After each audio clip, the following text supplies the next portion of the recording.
Hola, ¿qué tal? Bienvenido a una emisión más de Perspectivas. Yo soy Jonathan Lomelí y este día vamos a hablar sobre el tema del IPEJAL. Platicamos con Juan José Hernández Rodríguez, él es secretario general del FESIJAL. Es un sindicato, una federación de sindicatos que agrupa a 31 de estos organismos y que reclaman un trato adecuado a los trabajadores en un contexto difícil sobre las finanzas que vive en estos momentos el Instituto de Pensiones del Estado de Jalisco y que si no se hace algo va a quebrar y pondría en riesgo las prestaciones sociales de 123,000 trabajadores del Estado. Este es un tema que vamos a abordar hoy con Juan José Hernández, titular del FESIJAL. Comenzamos Perspectivas.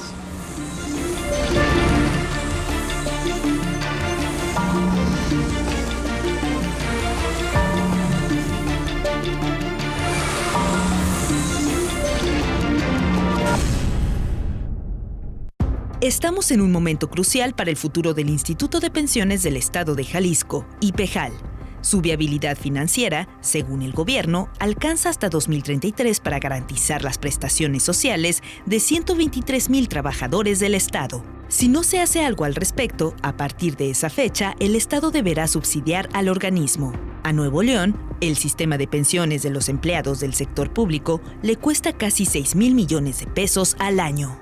El gobierno ha planteado otra opción: aumentar la aportación para la jubilación del trabajador, que hoy es del 11.5% y está por debajo de otras entidades como el Estado de México, que es del 19.6%. En todo caso, ¿qué están dispuestos a ceder y negociar el gobierno, diputados y sindicatos?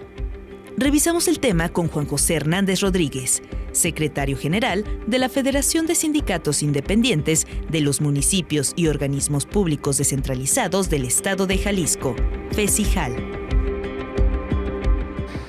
Hola, ¿qué tal? Bienvenido a esta emisión de Perspectivas y le agradezco que nos acompañe en este espacio a Juan José Rodríguez, secretario general del FESIJAL, que como le comentaba agrupa a 31 de estos organismos. ¿Y a cuántos trabajadores, Juan José? En total, 44,000 trabajadores. 44,000 trabajadores del Estado. Te agradezco muchísimo que estés con nosotros. Bienvenido. Gracias, Jonathan.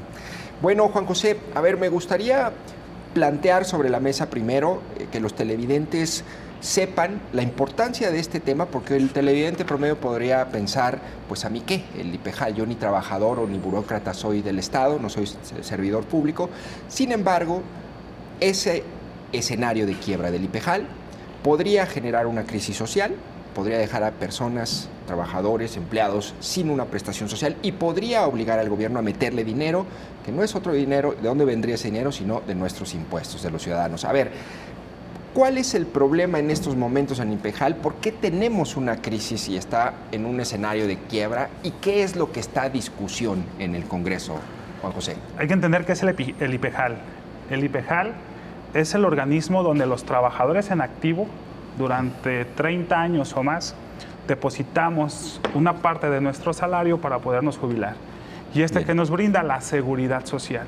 Es decir, si estamos en activo, ahí nos dan los préstamos hipotecarios, los préstamos a corto plazo, tenemos ciertos privilegios, privilegios entre comillas. ¿Por qué? Porque son altísimos los intereses que pagamos los servidores públicos del dinero que es de nosotros. Solamente en el año 2021 se registró de intereses que ingresaron a pensiones del Estado 2.200 millones de intereses de los servidores públicos. Pero también es el instituto que es de los trabajadores, dinero de los trabajadores, donde se hace una bolsa y donde nos deben de garantizar una pensión.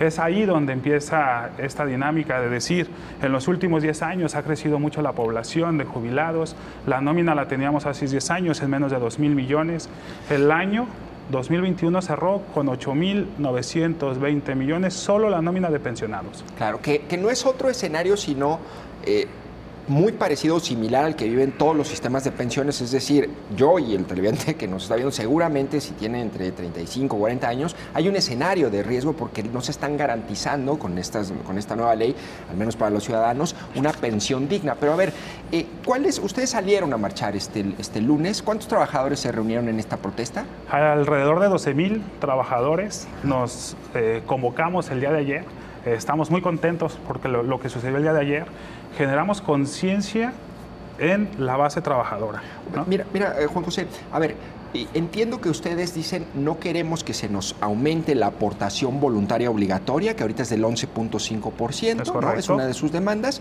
y ustedes dicen que ya hay una iniciativa en el Congreso de Jalisco que se está discutiendo. Vamos a escuchar lo que ayer que marchaban, mientras ustedes marchaban, lo que dice Héctor Pizano, titular del IPEJAL, y el coordinador de la bancada de Movimiento Ciudadano del Congreso del Estado. Esto es lo que dicen y se refieren a ti.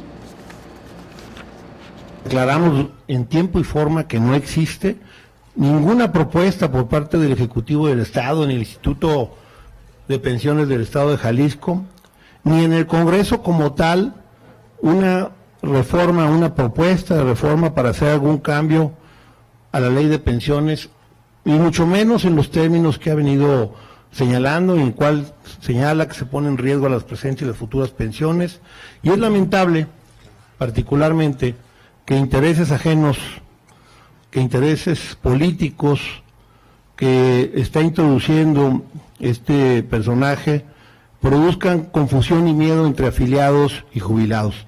Es irresponsable que con un objetivo claramente y meramente político de un grupo que conocemos, utilicen y jueguen con algo tan sensible e importante como es el futuro y los intereses de las y los trabajadores.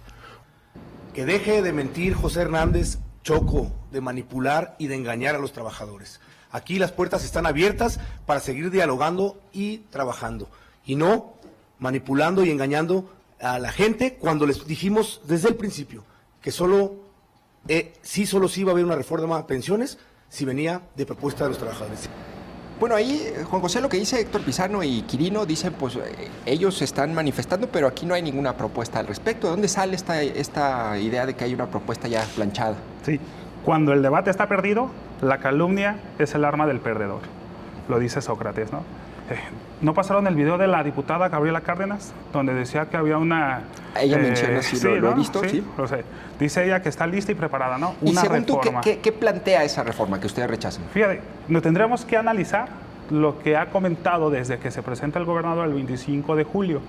Y hay que llevar la dinámica desde ese entonces. ¿Qué dice el 25 de julio el gobernador en su corte de caja?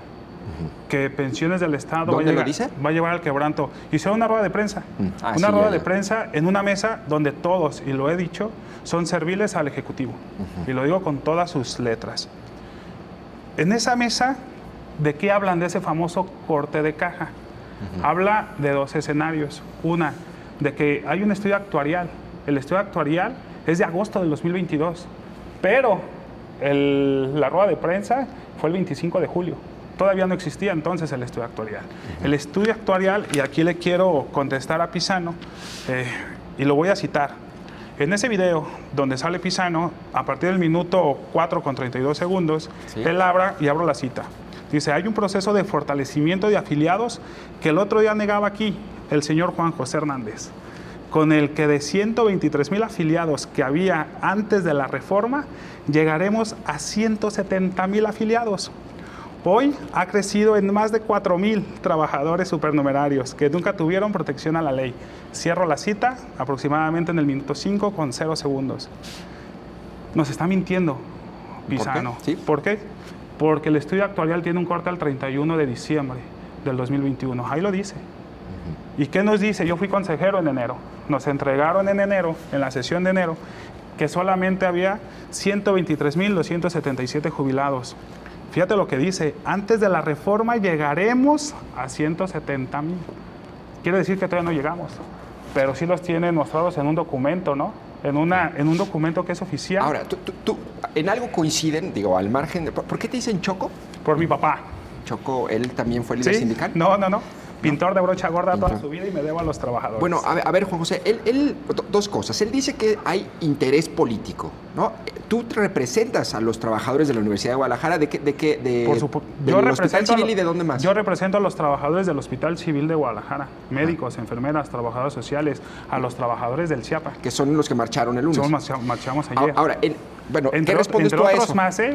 Entre otros más, nosotros representamos a los tres poderes del gobierno. Y Así no nada más a los de la UDG. Estamos en más de 100 municipios. Lo de ayer fue una muestra, ¿eh? Ayer salimos 12,000, pero muchos trabajadores se quedaron trabajando y protestando en el propio Congreso. En el propio Congreso no salieron a manifestarse, sino lo hicieron adentro del Congreso los trabajadores del Congreso. Ahora, en algo sí están de acuerdo, en que hay un problema, sí hay un problema en pensiones, es decir, si no se hace algo, sí va a quebrar. ¿En eso sí están de acuerdo Por tú y supuesto que Pizano? hay un problema en pensiones del Estado, pero también tiene que ver con el manejo. ¿En qué se ha convertido la Dirección de Pensiones del Estado? En un premio político. Es una empresa de colocación, Pensiones del Estado, ¿no? Y habría que ver quién acaba de llegar. ¿Por qué un premio político? Si te dan un organismo a punto de quebrar, no veo dónde está el premio. 40,000 millones de pesos. De eso es la Reserva Técnica de Pensiones del Estado. Son 40,000 millones de pesos.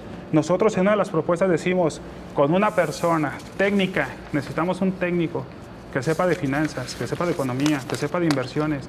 No necesitamos ningún perfil político. ¿Qué es? Pensiones del Estado se ha convertido en un botín político de campañas. Ok, ustedes dicen que queremos a alguien con un perfil político.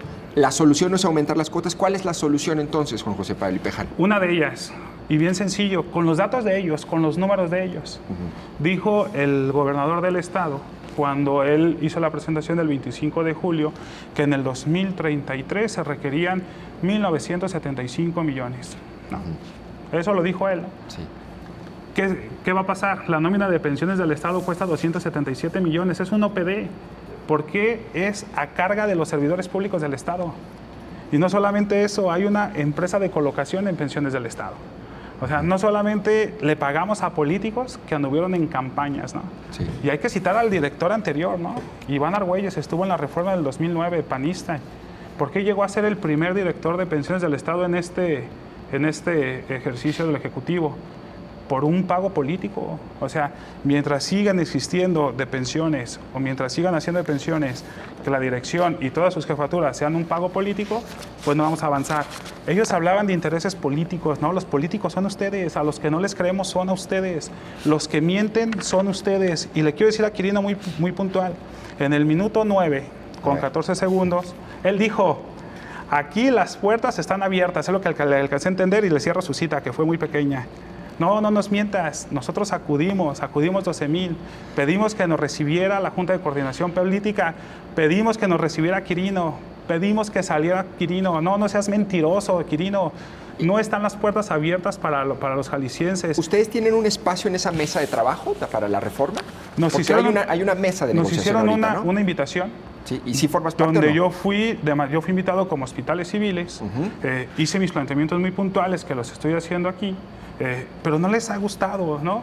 Quiero hacer un comentario Pero sí formas parte de esa mesa, es decir... Hubo una sola mesa, una sola presentación. Ya no hay una agenda de trabajo. No hay una agenda de trabajo. Hasta ahorita no. Oye, a ver, quisiera puntualizar esto, Juan José. A ver, sobre el aumento de las cuotas, yo lo entiendo. Tengo aquí una gráfica que me gustaría que viéramos. Este es un argumento que me parece válido, que podría plantear el gobierno. Ahorita el trabajador de aportación voluntaria destina 11.5, de aportación obligatoria, perdón, destina 11.5 de su salario. Si lo comparamos, por ejemplo, con Nuevo León, con el Estado de México, ahí la aportación obligatoria es del 17-19%. Es decir, conozco la tabla. En comparación con Jalisco, pues sí estamos abajo. Allí habría un argumento, ¿no hay apertura para que eso se revise? Y en México está en 19.62. ¿No? Contra el 11% de Jalisco. ¿Qué nos está diciendo? ¿Qué nos dicen entre líneas, no? Y fíjate hasta dónde son perversos. Pero no hay apertura de su parte para aumentarla. ¿Hasta dónde son perversos, no? Nos dicen el 25 de julio en este escenario. Y hablo de perversos, ¿eh? Nosotros ya le ganamos 4 años al instituto. Con todo lo que hicimos, ¿no? Lo único que hicieron ustedes fue elevar el valor comercial de todos los bienes inmuebles que tiene pensiones del Estado. Fue lo único que hicieron, ¿eh? Los bienes inmuebles ahí están. Lo único que hicieron fue actualizar su valor catastral actual, nada más. Y eso, nada más. Y eso dice las recomendaciones actuariales. Pero mi pregunta, no ha respondido mi pregunta. ¿Ustedes están abiertos a aumentar la aportación obligatoria o no se va a mover de 11.5%? Es inamovible. Es inamovible. No es Nosotros no le vamos a entrar a una dinámica. Porque ese escenario es el más factible. Y te voy a decir por qué son perversos. Porque dicen nosotros, y allá voy, ¿no? Nosotros ya le ganamos 4 años al instituto. Luego en otra lámina dicen, ahora es tiempo de que los trabajadores decidan. Pero fíjate cómo de manera muy perversa, Pizano nos hace esa comparativa Y en esa comparativa nos mandan del 5.8 hasta casi el 8% más. Si nos quisieran, imagínate que nos quieran igualar a la Ciudad de México, que es el 19.62. ¿No sería razonable 8% igualarlo? más, razonable cuando comparativamente cuando tenemos más o menos una cuando actividad pensiones del económica Estado están en similar. este estado por las inversiones fraudulentas. Todo empieza en el 2009, cuando se diseña la nueva ley de pensiones del Estado con Emilio González Márquez, y le dio todo el poder al Consejo Directivo,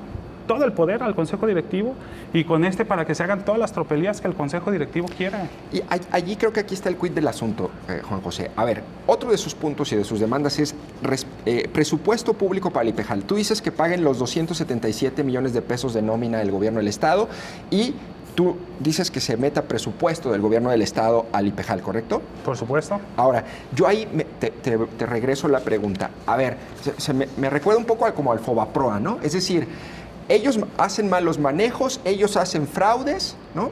¿Y de dónde va a salir ese dinero? Pues de mi bolsillo y del bolsillo de los ciudadanos. ¿Por qué los ciudadanos, y esta es la pregunta que te hago, tendrían que pagar la jubilación de los servidores públicos del Estado y sus municipios? ¿Cuánto subsidia el gobierno del Estado y en qué lo subsidia? Realmente lo subsidia en responsabilidades de él. Quien nos debe dar, nosotros somos trabajadores al servicio del Estado, las responsabilidades del Estado. Sí, ¿y por qué debería salir de nuestros impuestos que hay que meterle más, ¿no? si los que ellos los manejaron mal fueron ellos y los ciudadanos promedio? Un ciudadano promedio no tiene una pensión garantizada digna como un burócrata. ¿En dónde se diseña el presupuesto? En el Estado, en el Congreso. Ellos determinan de qué bolsas, es una sola cobija, lo entiendo. Habría que descobijar algo, ¿no? ¿De dónde estiro? ¿Realmente lo hacen de esta manera? Habría que identificar cuál fue el presupuesto del año 2021, donde la salud y la educación y la seguridad fueron los menos privilegiados. Hay que quitar los privilegios que hay en el gobierno del Estado y meterlo a los burócratas. Somos sus trabajadores, por supuesto, una buena administración. ¿Pero por qué los ciudadanos deben pagar, Juan José? Es una responsabilidad del gobierno del Estado. Pero con el dinero de los ciudadanos. Nosotros ya estamos pagando altísimo, 32% se paga. Ahora, ¿qué dice este estudio actuarial? Llegar al 56, 24% más. O sea, ¿tú crees que un trabajador debe de pagar 24% más cuando creo que no invierten bien en el Estado? Cuando todos conocemos lo que se han hecho con A Toda Máquina, cuando conocemos que no se privilegia áreas como la educación, como la salud, como la propia seguridad. O sea, ¿por qué no privilegiar? ¿Por qué no apretarse el bolsillo? Somos sus trabajadores, somos los que damos el servicio a la salud. Te lo pongo así, Jonathan. Sí. El Hospital Civil de Guadalajara, las enfermeras que tenemos nosotros, ¿sabes cómo ganan las especialistas? Las que hacen... ¿Cuánto gana una...? 18,000 pesos cuando deben de ganar 33,000. En ese margen te lo pongo, ganamos 15,000 pesos más, otro golpe más. O sea, realmente lo que ganamos los servidores públicos en el Estado no es mucho, ¿eh? Entonces, ¿cuál sería la ruta, la alternativa para poder arreglar esto? Bien administrado, que llegue una persona técnica. Si llega una persona técnica, no un político, yo creo que a lo mejor nos dice, ¿saben qué? ¿Cómo se debería elegir ese perfil? Vámonos, lo voy a decir, vámonos al Congreso del Estado, que sea nuevamente el Congreso con participación de los trabajadores. Sabemos que en este momento, por eso nuestra desconfianza, pero sabemos que tampoco los cargos políticos son eternos, ¿no? Cada día de resistencia es un día menos para ellos. O sea, esa parte también pero la que tenemos. lo elija el Congreso.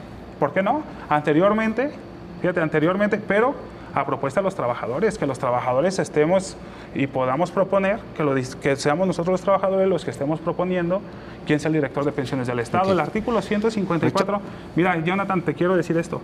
Artículo 154 de la Ley de Pensiones del Estado.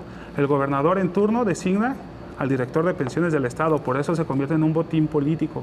¿Qué habría que cambiar, por ejemplo, de la ley en ese sentido para evitar que se convierta en Artículo 154, que sean los trabajadores, que sean los servidores públicos, que sean los jubilados, las organizaciones que estamos formalmente establecidas, que llevemos propuestas al Congreso del Estado y que se haga una dinámica abierta, transparente, que sea una convocatoria, que haya un perfil, te voy a poner mi caso. Yo soy ingeniero biomédico, ¿cómo me contrata el Hospital Civil? Eres ingeniero biomédico, necesitas título y cédula de ingeniero biomédico para la enfermera. ¿Tú trabajas, tienes labores en el Hospital Civil o estás dedicado completamente al sindicato? Ahorita estoy dedicado al sindicato, pero mis funciones son de ingeniero público. Yo me formé, fíjate, en la escuela pública. Ahí me enseñaron a leer y escribir y a sacar cuentas. Por eso es muy difícil para ellos quererme engañar o querernos engañar. Están en mi escenario, lo mío son los números, ahí están los números. Los números son fríos, los números no los puedes cuadrar, no los puedes manipular. Ahora, ¿cuál es la postura de los otros sindicatos? ¿Tú sabes? El otro sindicato, por ejemplo, de los maestros, que también es mayoritario. Habría que escucharlo, ¿no? No quiero meterme en escenarios donde Pero no tengo voz. Bien, ahí está el primer punto. Rechazo al aumento de la cuota obligatoria. Eso Sí, lo rechazamos. Eso es Lo rechazamos, innegociable. Es decir, sí. no hay cambio. Respeto, ¿a qué se refieren con respeto a derechos de los trabajadores con la vieja ley? ¿Qué Ok. derechos? Ok. Dime 3 derechos que sean irrenunciables. Hay un artículo que se llama el cuarto transitorio. Ajá. Cuando se reformó la ley en el 2009, todos los trabajadores que somos, yo soy de la vieja ley, dice la ley artículo 39, todos los trabajadores con 30 años de servicio y 20 cotizados se podrán jubilar, ¿no? Ok. ¿Habla de requisitos de edad? No. Es perverso lo que quieren hacer en pensiones del Estado, ¿no? Porque cuando te dice, nada más hay de 2 sopas para que pensiones del Estado se pueda resolver. Uno, es incrementar las aportaciones y modificar las prestaciones. ¿Quién lo dijo? Lo dijo también el gobernador del Estado en recuerdo. el 25 de julio, pero esa lámina le tocó leerla al director de pensiones del el Estado. planteamiento es que se Por modifique, según supuesto, ellos. o sea, los mensajes son bien claros, por eso te digo que ¿Cómo son... cambiaría? o sea, Ya dijiste, presupuesto público para el IPEJAL y que pague la nómina del Estado, que ahí está, me parece, el debate que yo dejo sobre la mesa, y es por qué los ciudadanos tendrían que pagar, ¿no? O por qué Hay que entrar tendría al ser debate, eso, ¿no? Que ahí está, a ver, tope a pensiones de 50,000 pesos máximo. Sí, ningún sindicalizado al servicio del Estado de los 3 poderes gana más de 50,000 pesos. El trabajador sindicalizado que más gana es un médico especialista C, lo tiene el hospital y al final del día su pensión es aproximadamente de 35,000 pesos. ¿Quiénes ganan más de 100,000 pesos? ¿Quiénes? Pues las personas, los diputados, los regidores. Los que llegan con puestos de confianza. Los que llegan con puestos de confianza, que toda su vida, ese es uno de los grandes problemas, ¿no? Que toda su vida, voy a poner mi ejemplo, ¿no? Juan José, eres ingeniero biomédico, tasaste con los 30,000 mensuales que ganas aproximadamente, pero el último año te vas de diputado y te vas con una pensión de 100,000. Pues eso es lo que le hace daño. Pero esa ley la cambiaron, ¿no? El último año de cotización. Se tasó a 106,000 pesos. Te lo voy a poner en este orden. 76 enfermeras deben de trabajar para pagar una pensión de 106,000. Es imposible. O sea, poniendo un tope de 50,000, no lastimamos al 98% de los trabajadores del Estado. De esos 123,000, ¿sabes más o menos si la natita cuánto se lleva? ¿Qué porcentaje se lleva? ¿Qué número de trabajadores o de confianza se llevan la mayor cantidad de dinero? Es decir, que 3% el 10%. del 2 o 3%. En este caso, en mi último día de consejero había más de 1,100 personas que ganaban más de 50,000 pesos. Bueno, entonces, ¿cuál va a ser el último punto? El Estado solo con un representante en el Consejo Directivo. ¿Esto qué significa? El artículo 151, fracción primera, le da al gobernador del Estado en automático 2 consejeros. Y no solamente se los da, uno de ellos está obligado a ser el presidente del Consejo, que es el presidente del Consejo el que toma las mayores decisiones, el voto de calidad. En pocas palabras, realmente el que tiene manejo, ¿no? En este caso, quien preside el Consejo es Juan Partida, ¿no? Otro que designa el gobernador del Estado es Bárbara Casilla, ya lleva 2. ¿Quién es el tercero que designa el gobernador?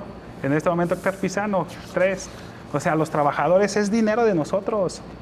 Pensiones del Estado es nuestro dinero, es nuestro ¿Cuál es recurso. la pensión promedio de un jubilado? ¿Con cuánto se juntan? 15,000 pesos, 15, 15,000 16,000 pesos es la pensión de un jubilado. Que sigue siendo mejor que la de un ciudadano, digamos, de a pie, ¿no? Que no están al servicio del Estado. Bueno, Juan José, entonces te agradezco muchísimo. ¿No tenemos ya fecha de cuándo va a haber una reunión para estas mesas de trabajo? ¿Hay diálogo con Quirino? ¿Hay apertura de tu parte o no? De mi parte siempre hay apertura, hay diálogo.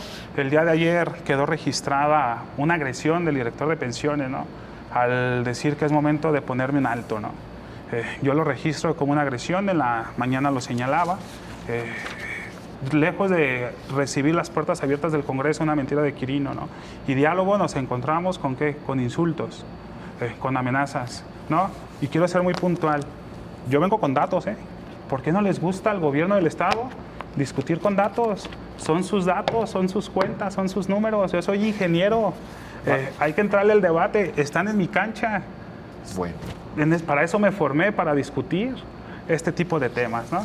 Bueno, Juan José Hernández Rodríguez, secretario del FESIJAL, te agradezco muchísimo que hayas estado en este espacio de perspectivas. Pues, pero es un tema complejo, medio de pronto ahí con muchos datos, pero esta del IPEJAL es una bomba política y de tiempo. Y los sindicatos, los diputados, el gobernador y el titular del IPEJAL se tienen que sentar a negociar y llegar a un acuerdo. De por medio están 123,000 trabajadores al servicio del Estado y el presupuesto que sale de nuestros impuestos. Muchas gracias por haberme seguido en Perspectivas. Yo soy Jonathan Lomelí. Nos vemos en la próxima emisión.